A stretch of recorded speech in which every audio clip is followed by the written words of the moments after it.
اور سارا کی عمر 123 برس کی ہوئی۔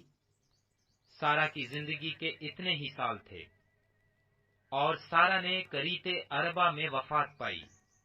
یہ کینان میں ہے، اور ہبرون بھی کہلاتا ہے۔ اور ابراہیم سارا کے لیے ماتم اور نوحہ کرنے کو وہاں گیا۔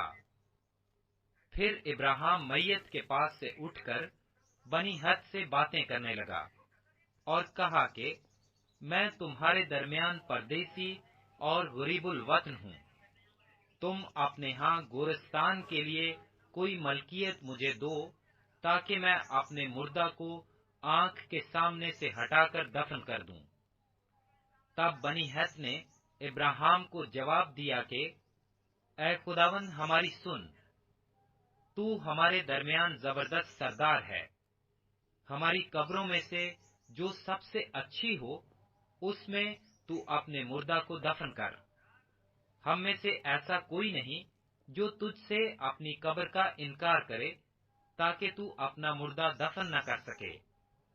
ابراہیم نے اٹھ کر اور بنی ہت کے آگے جو اس ملک کے لوگ ہیں آداب بجا لا کر ان سے یوں گفتگو کی کہ اگر تمہاری مرضی ہو میں اپنے مردہ کو آنکھ کے سامنے سے ہٹا کر دفن کر دوں تو میری عرض سنو، اور سوہر کے بیٹے عفرون سے میری سفارش کرو کہ وہ مقفیلا کے غار کو جو اس کا ہے اور اس کے کھیت کے کنارے پر ہے، اس کی پوری قیمت لے کر مجھے دے دے، تاکہ وہ گورستان کے لیے تمہارے درمیان میری ملکیت ہو جائے۔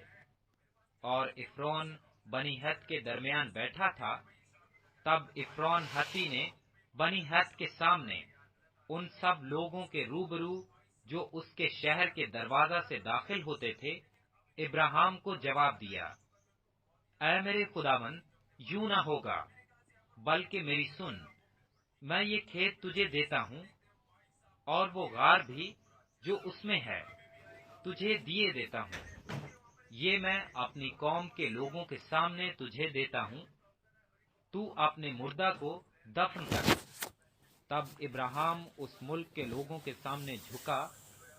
پھر اس نے اس ملک کے لوگوں کے سنتے ہوئے عفرون سے کہا کہ اگر تو دینا ہی چاہتا ہے تو میری سن، میں تجھے اس کھیت کا دام دوں گا۔ یہ تو مجھ سے لے لے تو میں اپنے مردہ کو وہاں دفن کروں گا۔ عفرون نے ابراہیم کو جواب دیا، اے میرے خداوند، میری بات سن، یہ زمین چاندی کے 400 مسکال کی ہے، سو میرے اور تیرے درمیان یہ ہے کیا؟ پس اپنا مردہ دفن کر۔ اور ابراہیم نے عفرون کی بات مان لی، سو ابراہیم نے عفرون کو اتنی ہی چاندی تول کر دی جتنی کا ذکر اس نے بنی ہت کے سامنے کیا تھا، یعنی چاندی کے 400 مسکال، جو سوداگروں میں رائج تھی۔ سو عفرون کا وہ کھیت جو مقفیلا میں ممرے کے سامنے تھا، اور وہ غار جو اس میں تھا، اور سب درخت جو اس کھیت میں اور اس کے چاروں طرف کی حدود میں تھے، یہ سب بنی ہت کے اور ان سب کے روبرو جو اس کے شہر کے دروازہ سے داخل ہوتے تھے ابراہیم کے پاس ملکیت قرار دیے گئے۔